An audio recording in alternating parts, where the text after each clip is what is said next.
우리나라의 해조류 섭취량은 전 세계 1위다. 그 예시로 김밥을 들 수 있다. 김밥에 해조류가 어디? 라고 3초 정도 생각한 당신, 너무 자연스러워서 김은 생각지도 못하셨죠? 이렇듯 한국인에게 김은 때려야 뗄 수 없는 국민 반찬인데 이 김이 멸종될 수도 있다고요? 여러분, 최근 김 가격이 엄청 오른 거 알고 계세요? 마른 김 10장의 소매 가격은 2019년부터 22년까지 평균 900원 내외였는데 작년에 1,000원을 넘기더니 올 4월에는 1,300원대까지 치솟았어요. 김의 가격이 오른 가장 큰 이유는 생산량이 소비량을 따라가지 못하기 때문인데요. 지난해 김 수출은 1조 원을 넘어 사상 최고액을 기록했고 우리나라의 세계 김 시장 점유율은 70%로 1위입니다. 우리나라 김이 세계적으로 유명해지면 좋은 거 아니야? 싶을 수 있는데 물론 김 시장은 호황이지만 장기적으로 봤을 때 큰 문제가 있습니다. 해수온 상승으로 인해 김이 성장할 수 있는 조건이 줄어들고 있거든요. 3에서 10도의 낮은 수온에서만 재배되는 김은 11월부터 4월까지만 생산을 할 수 있는데요. 최근 이상기후 현상으로 해수온이 점점 상승하고 있어서 국내에서 김을 양식할 수 있는 지역과 시기가 갈수록 줄어드는 상황이죠. 김 없인 못 사는 한국인들을 위해 다행히도 최근 각종 김 연구가 활발하게 진행 중입니다. 고수온에서도 생장할 수 있는 품종을 개발하는 작업도 진행 중이고 심지어 바다가 아닌 육지에서 김을 양식하는 육상김 연구까지 활발하게 진행 중이에요. 바다에서 나는 김을 육지에서 기른다? 그게 대체 어떻게 가능한지 알아보기 위해 육상김을 생산한다는 곳을 직접 찾아가 봤습니다. 네, 여기가 김 육상 양식을 위해서 종자와 유엽을 배양하는 공간입니다. 냉장고처럼 생겨. 오! 문을 열자 보이는 화려한 조명과 수많은 대형 플라스크들.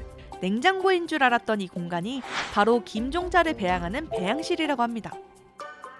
이거 약간 애기 김이라고 생각하면 되나요? 네, 애기 김이고요. 지금 여기 DC에 네. 들어있는 게 눈에는 아무것도 안 보이는데 여기 안에 20마이크로미터 정도 크기의 김 종자가 들어있습니다. 그래서 한 달 정도 시간이 지나면 지금 여기 배양기에 보이는 것처럼 이렇게 한 1mm, 2mm 정도의 사이즈로 자라게 됩니다. 광합성을 하는 김을 위해 일정한 빛을 제공하고 수온과 염도, 수소 이온 농도까지 철저하게 계산된 수조에서 김을 배양하는데요. 배양기마다 김의 양이 다른 거 보이세요? 다 이유가 있다고 합니다. 생산 속도를 빠르게 하지 않고 보관을 할 때에는 이런 고밀도로 배양을 하게 되고요. 그리고 생장 속도를 좀 빨리 해야 될 때에는 좀 밀도를 낮춰서 영양염을 좀 더 많이 이용할 수 있게끔 해주고 있습니다. 필요로 하는 생장 속도에 맞추어 배양기 속 밀도를 조절하고 어느 정도 생장이 된 김은 더 큰 수조로 옮겨지게 됩니다. 여기서 15일 정도 배양을 하게 되면 저 정도 사이즈까지 자라게 됩니다. 한 달에 2번, 10kg씩 3개의 수조 탱크에서 생산이 되니 연 생산량은 720kg이 되는데요. 이제는 같은 환경에서 더 많이 생산할 수 있도록 하는 것이 가장 큰 연구 과제라고 합니다. 날씨와 상관없이 365일 김을 양식할 수 있는 육상김. 일반 김과 영양 성분도 똑같을까요? 최적의 환경을 조성해주기 때문에 일반 바다에서 양식하는 김과 비교했을 때 단백질 함량이 한 10%포인트 정도 더 높은 걸로 그렇게 분석이 되고 있어요. 곱게 자란 애들이네요. 환경이 너무 좋다 보니까 부드러운 게 특징이에요.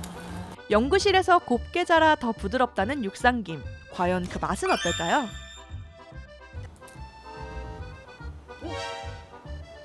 와, 김향이 엄청 풍부하네요. 바다 맛이 나는 게 너무 신기한데요? 일반 바다김과 비교해서 전혀 차이가 느껴지지 않을 만큼 비슷하더라고요. 아직 정식 제품이 나온 건 아니지만 현재 상용화 테스트를 위해 우리나라에서 딱 한 곳 육상 김을 활용한 요리를 시범 판매 중인 곳이 있다고 해서 바로 찾아가 봤습니다. 저희는 그 들깨와 이 물김을 가지고 육수를 만들어서 지금 한식 스타일의 칼국수를 지금 만들어서 판매하고 있습니다.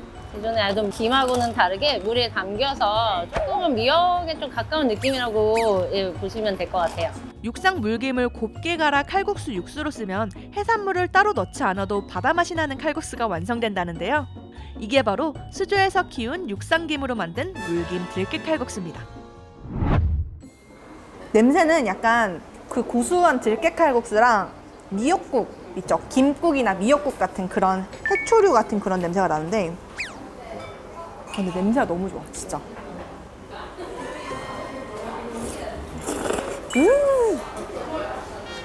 칼국수 맛집이네. 이게 막 조개나 막 이런 게 안 들어갔잖아요. 그냥 물김만으로 육수를 낸 건데 해물 칼국수 먹는 것처럼 바다향이 꽤 깊게 나요. 이걸 갈아서 넣은 게 진짜 신의 한 수인 것 같아요. 아니 진짜 아이디어 좋은 것 같다. 물김은 보통 산지에서만 먹을 수 있기 때문에 저도 물김 요리를 먹는 건 처음이었는데요. 부드러운 식감에 김의 맛과 향이 고스란히 느껴져서 정말 맛있더라고요. 2027년까지 상용화를 목표로 하고 있다는 육상김. 전 세계적으로 김의 인기가 치솟고 있는 만큼 앞으로 기후위기에 대비하는 먹거리 기술이 더 발전됐으면 좋겠네요.